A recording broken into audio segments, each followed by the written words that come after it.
अगर आप भी चाहते हैं कि एसएस फिल्म्स मोतिहारी के ऑडियो वीडियो सबसे पहले आप तक पहुंचे, तो इस चैनल को सब्सक्राइब करें और साथ ही बेल आइकन को दबाना ना भूलें।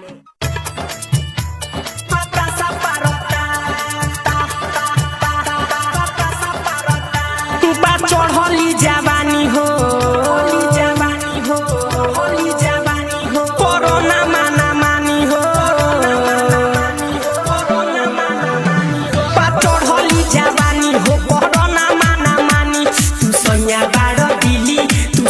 बाड़ो दिली देवरा परदा फारोता पता सा पारोता लहंगा पता सा पारोता लहंगा पता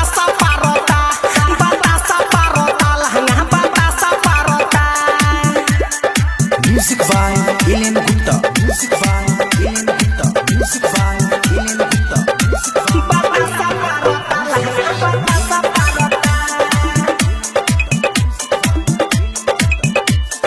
ये के नजर से वो देखे सझिया सुबेरे जो बना के ऊपर हमारा हाथ लागे फेरे। ये के नजर से वो देखे सझिया सुबेरे जो बना के ऊपर हमारा हाथ लागे फेरे।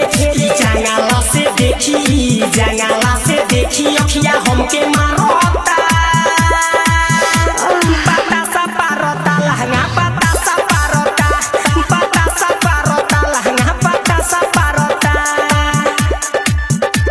पता सा पारोता लहंगा पता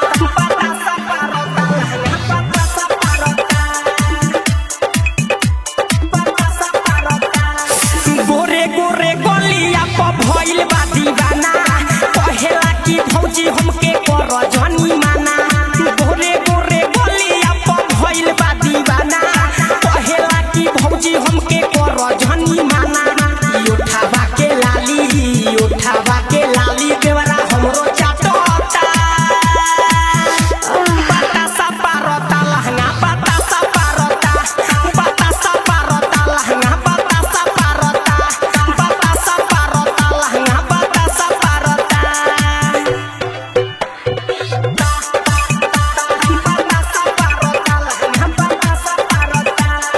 राइटर सागर मोहन कहे पहिया में आजा गुड्डू दीवाना देवरा हमके भरल हेता पाजा। राइटर सागर मोहन कहे पहिया में आजा गुड्डू दीवाना देवरा हमके भरल हेता पाजा। देखिए के ब्यूटी हम पे करो